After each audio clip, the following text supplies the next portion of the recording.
dari Komplek Balai Budaya Minomartani Ngaglik Salemba. Inilah Radio BBM, Jaringan Radio Komunitas Yogyakarta.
Radio Komunitas Balai Budaya Minomartani, Radio Budaya, Radio Warga, Radio Kita Bersama.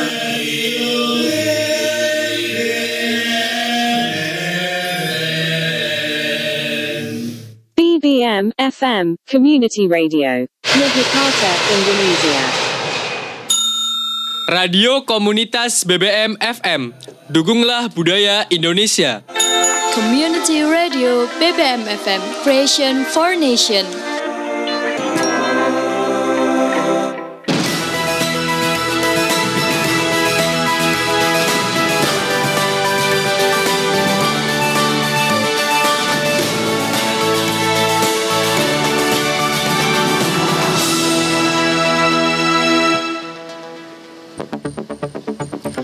Selamat sore warga budaya dimanapun Anda berada. Bagaimana kabar Anda hari ini? Semoga dalam keadaan baik dan sehat. Kembali lagi di siaran BBM News bersama saya Zia, saya Dita, dan saya Yohan. Di siaran hari ini kami akan membacakan beberapa berita terkini yang ada di Indonesia dan dunia. Langsung saja kita ke berita yang pertama. Dilansir dari tribunnews.com, Badan Usaha Milik Daerah atau BUMD Pemprov DKI Jakarta, Bank DKI melihat media sosial sebagai peluang menghadapi persaingan bisnis di era digital.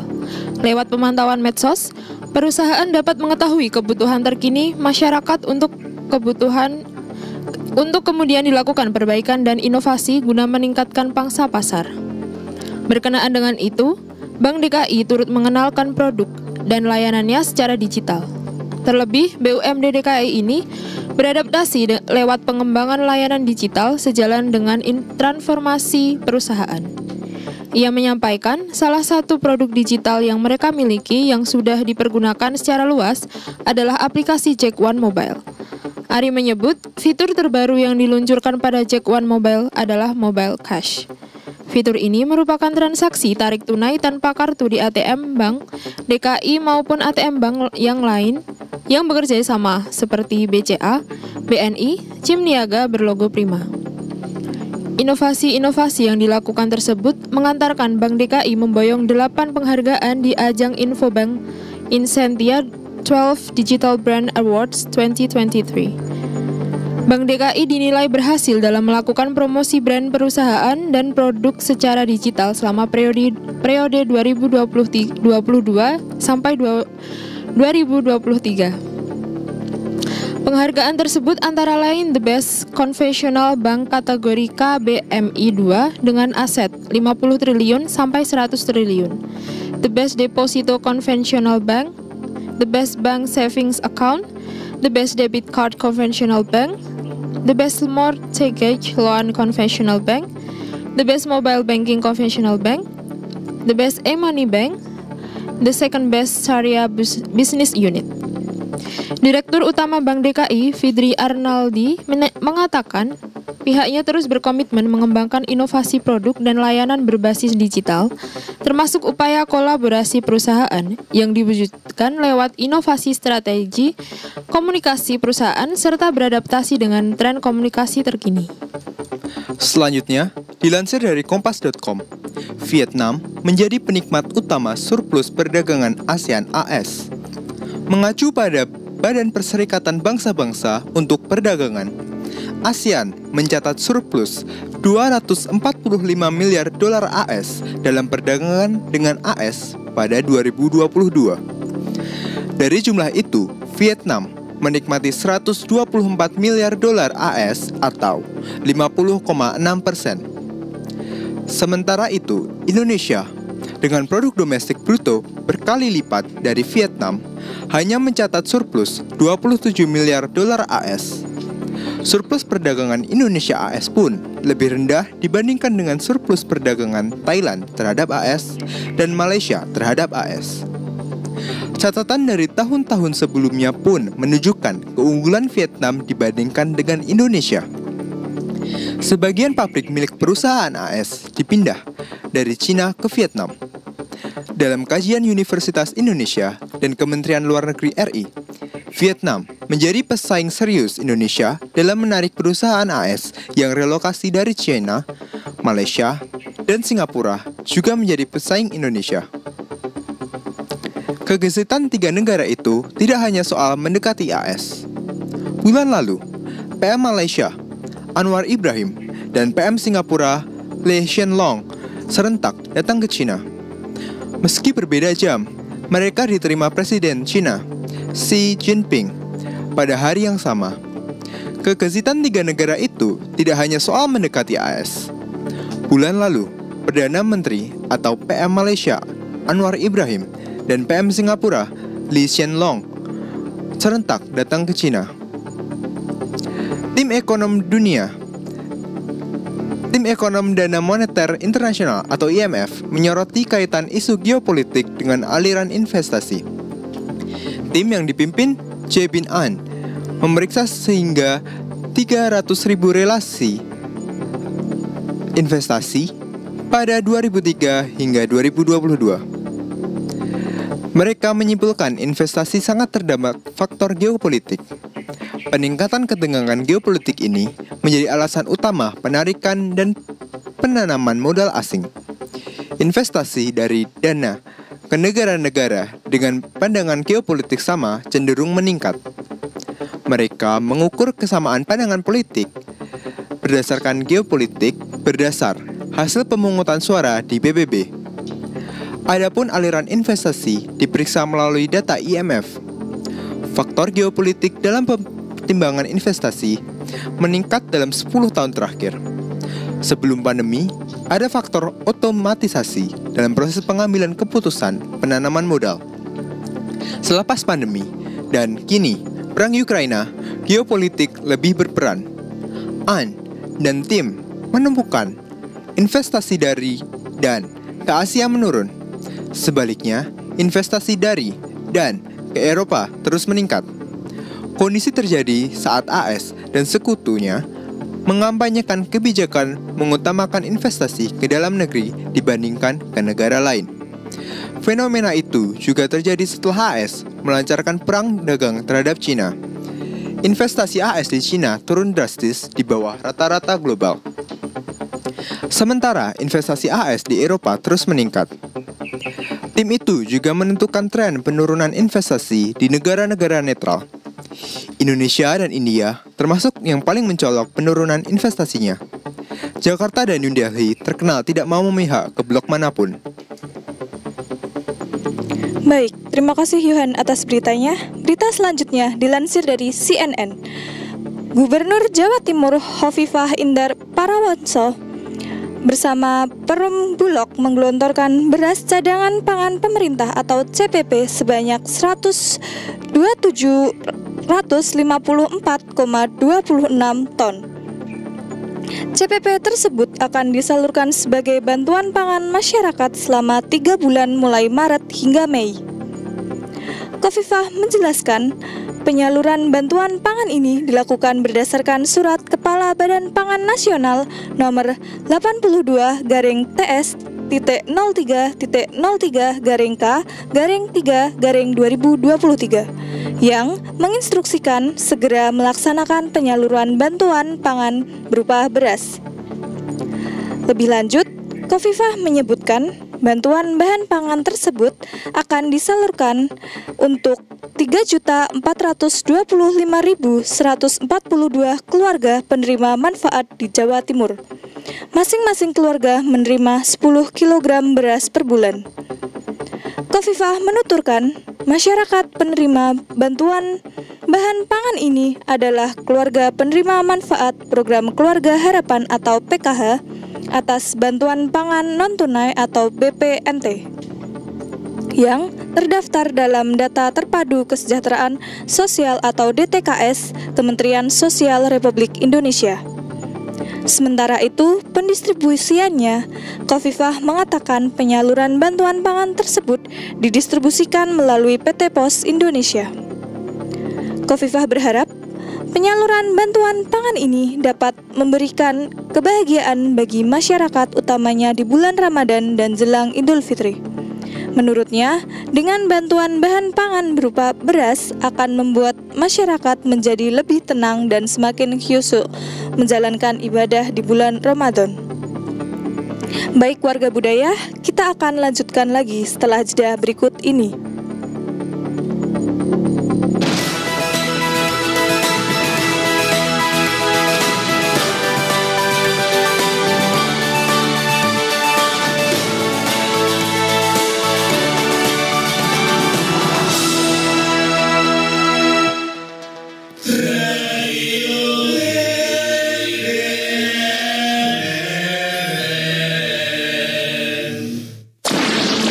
Dari Komplek Balai Budaya Minomartani Ngaglik Lembang, inilah Radio BBM, Jaringan Radio Komunitas Yogyakarta.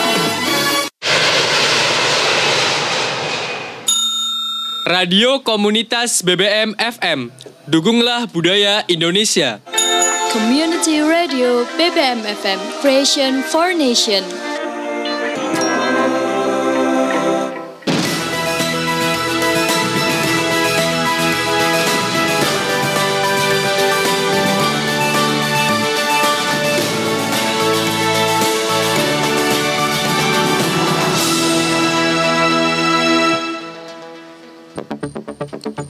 Baik warga budaya, kembali lagi di siaran BBM News. Selanjutnya, dilansir dari Antara News, Menteri Badan Usaha Milik Negara atau BUMN Erick Thohir mengajak Universitas Lambung Mangkurat atau ULM sebagai perguruan tinggi negeri atau PTN dengan akreditasi A di Kalimantan Selatan, menyiapkan mahasiswa menjadi pemimpin BUMN masa depan. Staf khusus 3 Menteri BUMN Arya Sinulinga menjelaskan, regenerasi BUMN dimulai dari mahasiswa saat ini sebagai generasi muda yang mempunyai keunggulan soft skill demi kemajuan bangsa. Ia mengatakan, agar mahasiswa berhasil pada masa harus menerapkan manajemen waktu yang baik, mempunyai karakter, dan mampu berkomunikasi secara mumpuni sesuai kebutuhan dunia global. Jika semua itu dimiliki, maka target Kementerian BUMN yaitu mencapai 10% milenial menduduki posisi pimpinan di BUMN pada 2023 bisa berjalan mulus dan berkesinambungan pada tahun-tahun berikutnya. Sementara Rektor ULM Profesor Ahmad Alim Bahri menyampaikan terima kasih atas kepercayaan Kementerian BUMN yang membuka kesempatan magang bagi mahasiswa menempa diri dalam dunia bisnis. Ditegaskan Alim, sumber daya manusia di ULM sebagai PTN dengan 40.000 mahasiswa pada 110 program studi merupakan potensi besar melahirkan calon pemimpin di segala sektor termasuk BUMN. Selanjutnya, dilansir dari CNN, Menteri Sosial atau Mensos, Tri Risma Harani, menyatakan tengah mematenkan sebuah inovasi berupa tongkat adaptif yang diciptakan untuk membantu kehidupan para difabel netra. Risma mengklaim tongkat adaptif inovasi Kemensos itu banjir pesanan kala baru dipresentasikan di Jenewa, Swiss. Akan tetapi, ia belum bisa memenuhi permintaan karena masih mengupayakan hak atas kekayaan intelektual atau HAKI, atau pendaftaran merek internasional alat tersebut. Oleh karenanya, tongkat adaptif ini diciptakan dan didesain memiliki fitur-fitur yang mampu mendukung aktivitas para difabel netra, seperti mengeluarkan peringatan suara ketika menangkap suatu objek di depannya. Selain itu, alat ini dilengkapi sebuah sensor pendeteksi bahaya. Fitur ini diintegrasi sirene yang akan berbunyi dalam kondisi darurat seperti bencana.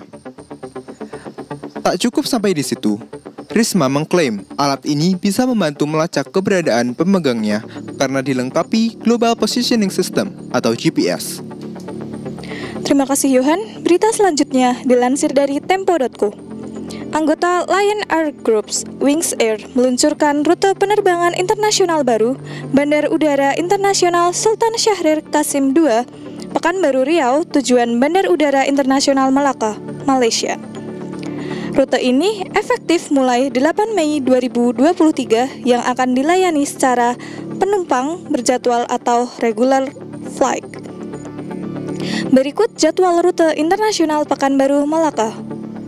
Yang pertama, Pekanbaru ke Malaka dengan nomor terbang IW 1408, jadwal berangkat pada pukul 13.00 dan tiba pada pukul 15:10. Kedua, Malaka ke Pekanbaru dengan nomor terbang IW 1409, jadwal berangkat pada pukul 15.30 dan tiba pada pukul 15.40. Menurut anggota Lion Air Group, penerbangan langsung oleh Wings Air rute Pekanbaru ke Malaka di Malaysia sangat penting karena dapat meningkatkan potensi pertumbuhan ekonomi di kedua kota. Penerbangan langsung, tuturnya, memungkinkan pelaku bisnis dari Pekanbaru dan Malaka semakin mudah bertemu dan melakukan kerjasama, sehingga diharapkan dapat berdampak terhadap pertumbuhan ekonomi di kedua wilayah tersebut. Ia menilai peluncuran rute baru ini juga dapat memudahkan para wisatawan yang ingin berlibur di Malaysia. Penerbangan langsung antara Pekanbaru dan Malaka memungkinkan para wisatawan untuk mengeksplorasi kedua destinasi dengan lebih mudah. Menurutnya, rute penerbangan Pekanbaru Malaka juga dapat memperkaya pengalaman wisatawan dengan memberikan pilihan perjalanan yang lebih bervariasi dan menarik. Ia pun berharap rute terbaru dari Wings Air ini bisa meningkatkan aksesibilitas ke objek wisata dan budaya di kedua kota. Di sisi lain, Danang mengatakan peluncuran rute internasional ini merupakan upaya perusahaan untuk mendatangkan wisatawan asing melalui Pekanbaru. Tujuannya agar perseroan untuk berkontribusi dalam meningkatkan jumlah turis yang datang ke Indonesia. Lebih lanjut, menurutnya, penerbangan langsung rute Pekanbaru ke Malaka dapat memperkuat hubungan bilateral Indonesia dan Malaysia. Untuk rute penerbangan ini, Wings Air mengoperasikan ATR-72 yang merupakan pesawat turboprop 2 mesin. Pesawat ini dirancang untuk menerbangkan jarak pendek hingga menengah dengan kapasitas penumpang 72 orang. Dia menuturkan ATR-72 dikenal lebih stabil saat terbang sehingga sangat cocok sebagai pilihan yang lebih aman dan menyenangkan di rute penerbangan regional. Perusahaan juga merancang jarak antara kursi pada pesawat ATR-72 agar mengakomodir ruang gerak yang cukup bagi penumpang. Baik warga budaya, itulah tadi beberapa informasi-informasi terkini yang terjadi di Indonesia di minggu ini. Kita akan kembali lagi membacakan berita-berita lainnya dengan bahasa Inggris setelah jeda berikut.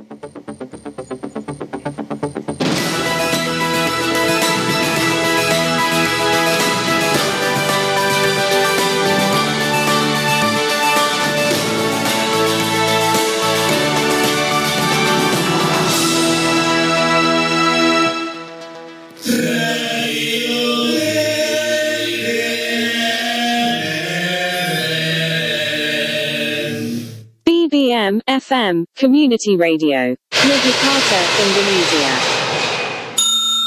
Radio Komunitas BBM FM. Dukunglah budaya Indonesia. Community Radio BBM FM, Creation for Nation.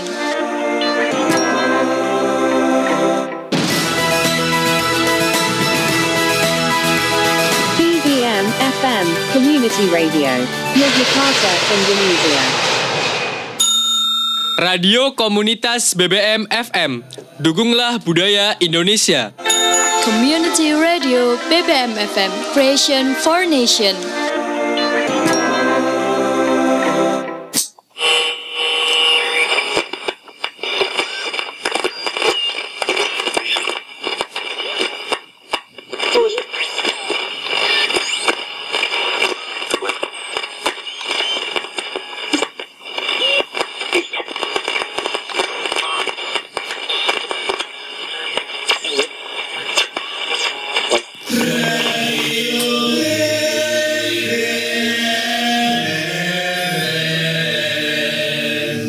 BBM FM, Community Radio. Yogyakarta, Indonesia.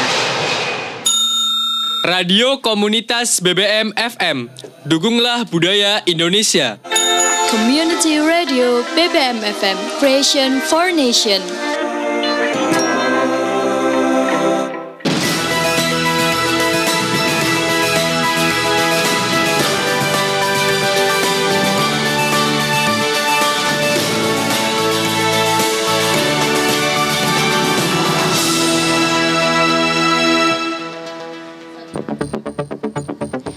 Thank you for staying in tune with BBM News.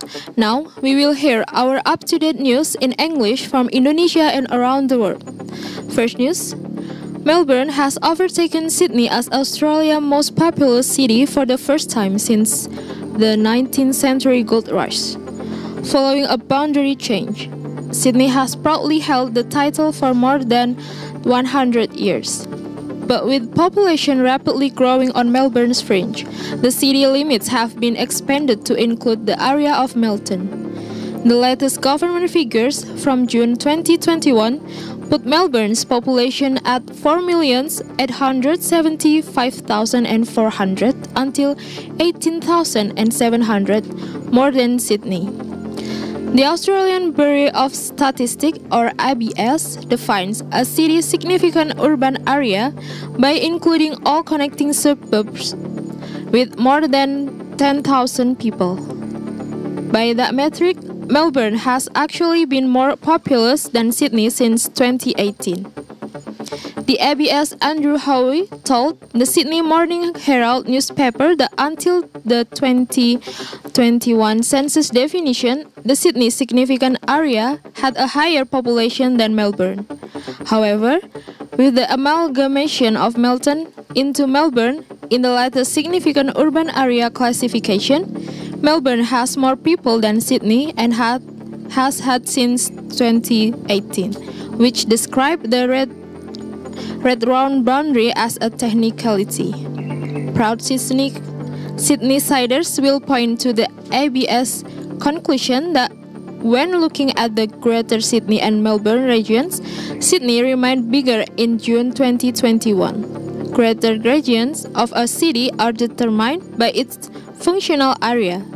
The ABS says that include population who regularly socialize, shop or work within the city, but may live in small towns and rural areas surrounding it. However, the federal government predicts Greater Melbourne will overtake Greater Sydney in 2031 until 32.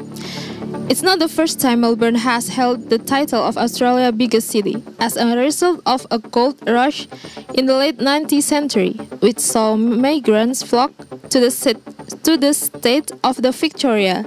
Melbourne grew rapidly and outnumbered Sydney until 1905. Next up, according to CNN,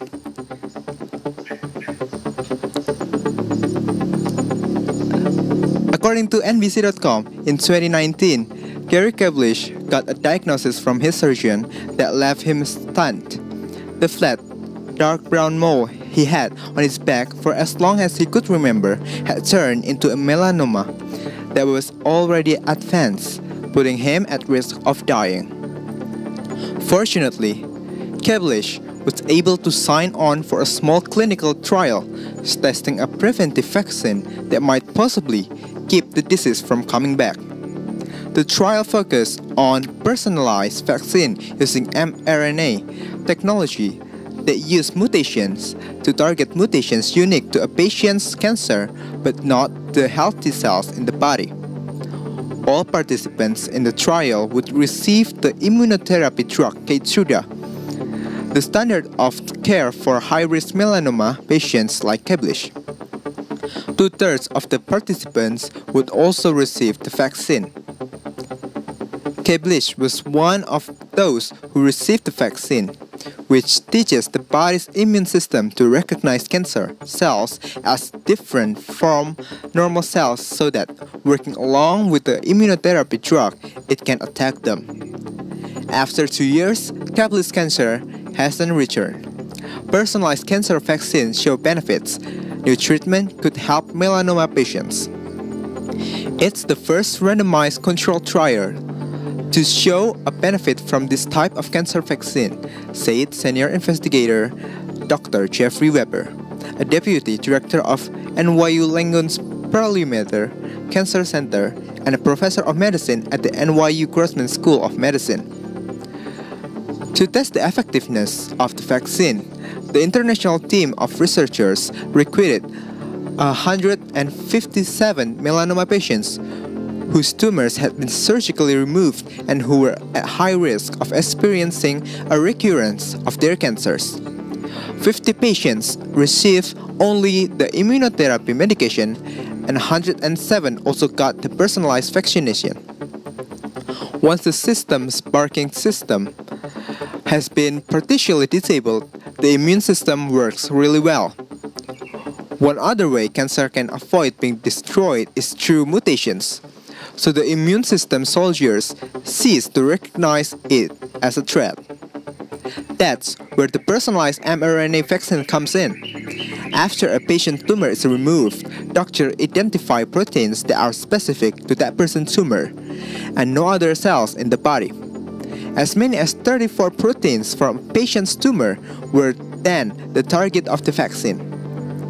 In the trial, 40% of the patients who received only immunotherapy drug had a recurrence of their cancer during the 2-year follow-up. In comparison, 22.4% of patients who got the drug plus the vaccine had a recurrence, leading to a difference of 44% between the two groups. The trial's results are very exciting, said Dr. Thomas Maron, director of the Early Phase Trials Unit at the Tisch Center Cancer Institute and an associate professor of medicine at the Icahn School of Medicine at Mount Sinai in New York. The beauty of vaccine in the study is that it targets up to 34 mutations, Maron said. The researchers anticipate the Phase 3 trial, scheduled to launch this summer, to show similar results. With follow-up and monitoring, it could be at least 2 years before data is registered with the Food and Drug Administration, and up to 3 years before the vaccine combination would be approved for use in patients, Weber said. Still, it's an exciting advance in the field of cancer vaccines, particularly for stopping melanoma, the deadliest form of skin cancer, experts say.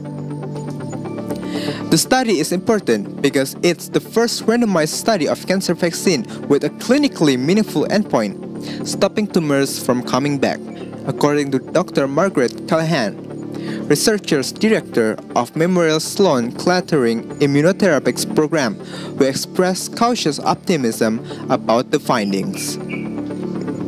Okay, thank you. Next up, according to CNN, sea levels on China's coastline have hit their highest on record for the second year in a row, rising more quickly than the global average and posing a serious threat to coastal cities such as the financial hub of Shanghai.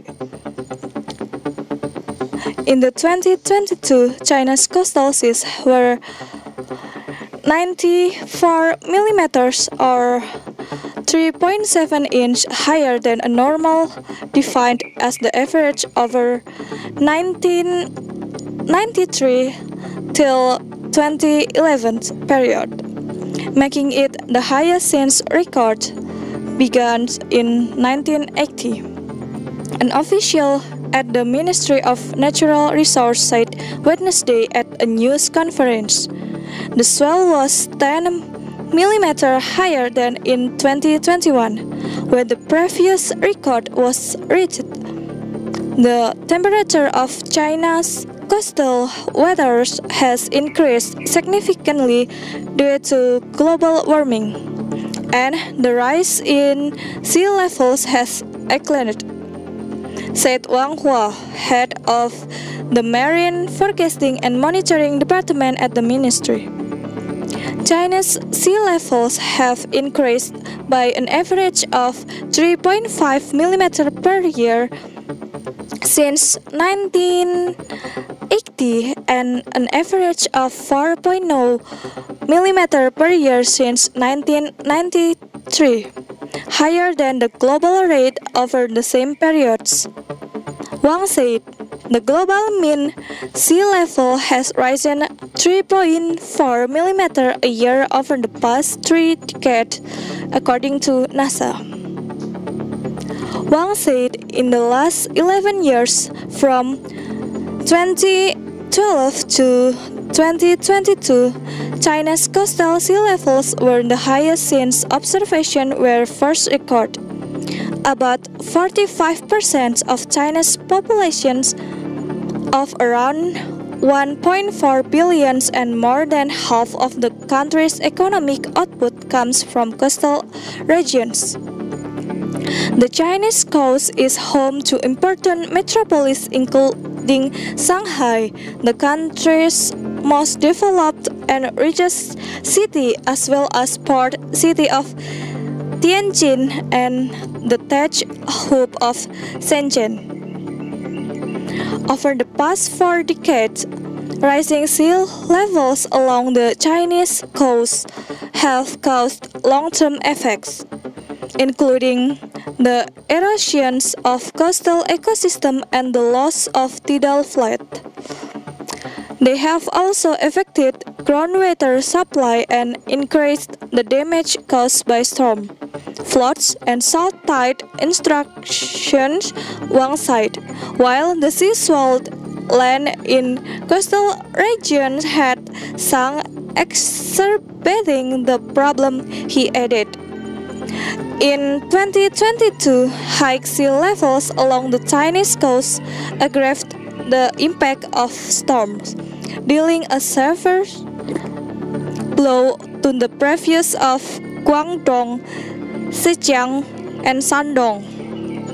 The rises also contributed to heavy coastal flooding in Zhejiang and Hainan province, causing great economic loss, according to Wang. Okay, warga budaya, let's hear our jingles and we will continue our news.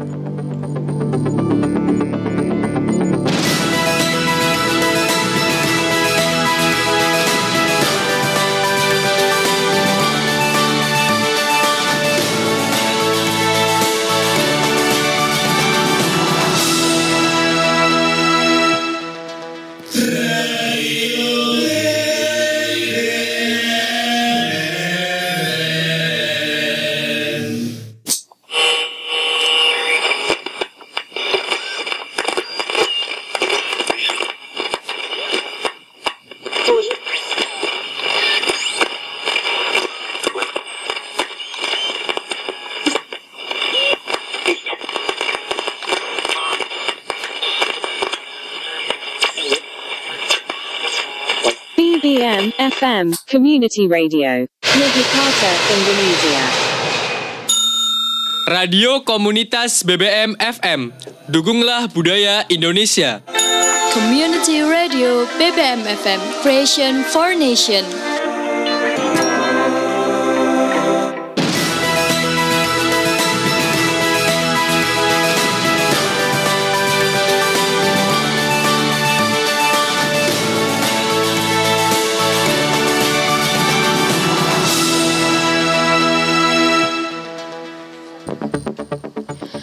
Thank you for staying in tune with BBM News.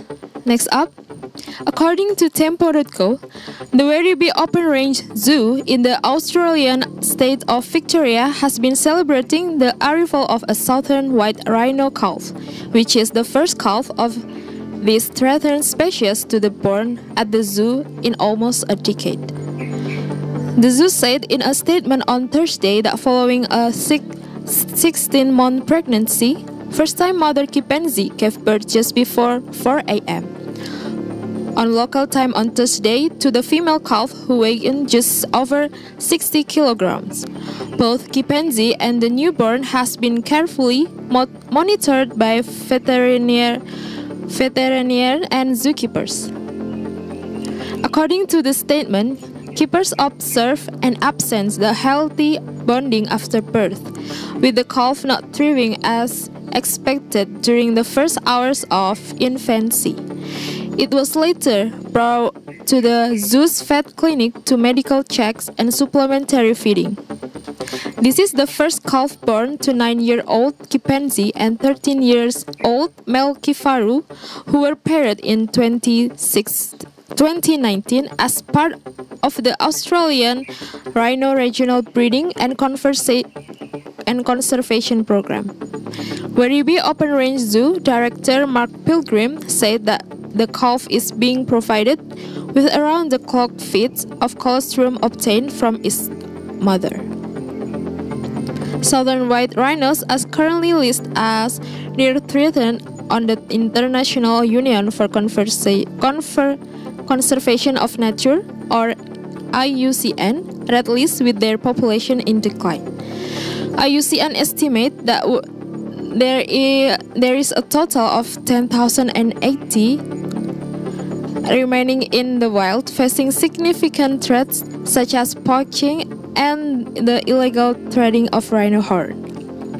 Pilgrim believed that the arrival of this precious calf is an important achievement in the fight to save the species from extinction. The newborn calf will be also named in the coming weeks through a voting competition. Okay, next up, according to Tempo.co, the badminton schedule for the 2020 Sudirman Cup Finals group stage has been released, with a mixed team tournament to take place in Suzhou, China, from 14 to 21 May 2023. Based on the draw, the Indonesian badminton team will join Group B along with Thailand, Germany, and Canada. PBSI, as the parent organization of the sport in Indonesia, has not yet announced an official squad to represent the country in Suzhou. Indonesia's main goal is undoubtedly bringing home the Sudirman Cup, which so far has only been won once in the distant past in 1989. Only China, who won 12 times, and South Korea 4 times, have been able to win the Sudirman Cup after that. The last time Indonesia set foot in the final of Sudirman Cup was in 2007, where at that time the final match of the cup, which took place in Glasgow, Scotland, ended with China's victory over Indonesia with a score of 3-2-0. Thailand is projected to be Indonesia's toughest rival in the 2023 Sudirman Cup group stage, considering Thailand has solid women's singles squad in Ratnak Inaton and Pernpawe Chochuong. Thailand also has the world's #1 former mixed doubles, namely the Japol Pufarko and Saspri Terachatai, and notable talented young players such as Kunlavut Visisdarn, men's singles, and Bayapada Amsart, and Nunkarn Amsart, women's doubles. Indonesian badminton players who are likely to represent the country in Suzhou include the duo Anthony Sinisuka Ginting and Jonathan Christie in the men's single. The women's single are likely to send Gregoria Mariska Tunjung and Putri Kusuma Wardani. Fajar Alfian and Muhammad Rian Ardianto will be the main choice for the men's doubles, and Apriani Rahayu and Siti Fadila Silva Ramadanti in the women's double. Indonesia will start to compete on the second day, Monday, May 15th. Indonesia's first opponent will be Canada, which can be said to be underdog in Group B. After that, Indonesia will sequentially face Germany and Thailand in the final match of Group B elimination. Okay, thank you, Johan. The next up. According to Our Better World, it takes courage to share your story of abuse. An abused housewife like Suciati knows just what it takes to make her speak up. She said that I was under the impression that as husband and wife we have to trust each other. Hers is a story of violence in her marriage and the silence she kept while it was happening to her. Stigma follows the domestic violence survivor and where Suci lives in one of over 300 villages tucked away in Jombang Regency of East Java, Indonesia. Awareness and support are sorely lacking, exacerbating the sense of shame and isolation for survivors. Suci, however, refused to be silenced for long. With 3 children to provide for, she chose to leave her husband to build a better life. She recalls sharing her story with other women in the village. It was incredibly difficult to do, but it proved essential to the community. Suci's story encouraged other survivors to speak up, and that was when she knew she was not alone. She found support and safety with other women going through similar experiences, which gave her the fortitude to move forward, start a bakery, and advocate for the rights of domestic and violence survivors.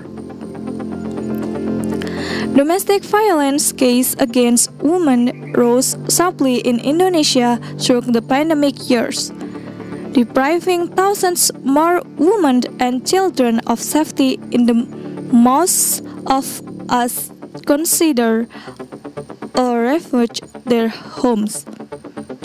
Women's Crisis Centers, or WCC Jombang, is the only grassroots organization operating in Jombang to provide support to women experiencing domestic abuse and other types of gender-based violence in rural areas. Since 1998, WCC Jombang has provided legal aid to women who suffer domestic abuse. In 2010, they started Safe House to extend their protections to survivors.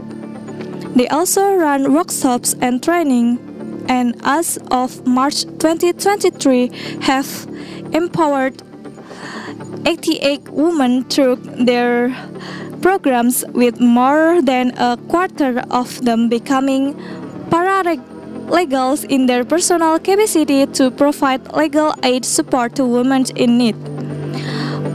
Women like Suci are critical to the success of their programs in villages. She continues to work closely with WCC Jombang to protect women and children who have survived domestic violence so that their journey of recovery is alongside others who can support her, just like her own story. Oke, warga budaya, that is our news for today. Thank you for warga budaya for listening to BBM News. Terima kasih kepada warga budaya yang telah mendengarkan siaran BBM News pada hari ini. Sampai jumpa di siaran berikutnya.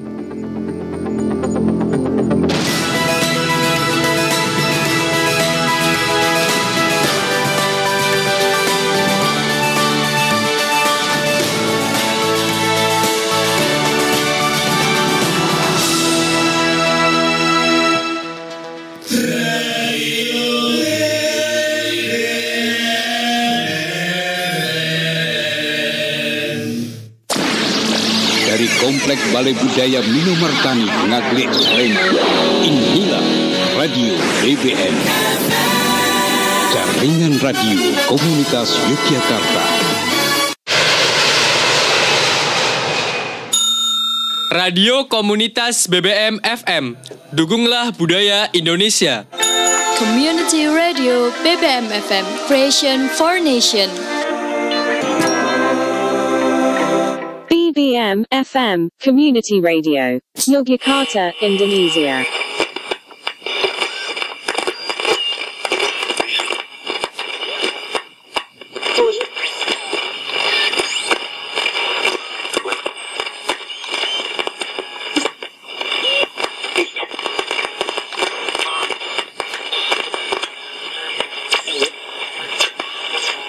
Selamat jumpa, warga budaya. You are listening to BBM FM Community Radio, Yogyakarta, Indonesia. Terima kasih. Anda sedang mendengarkan Radio Komunitas BBM FM 107,7 MHz. Dipancarkan dari kawasan Balai Budaya Minomartani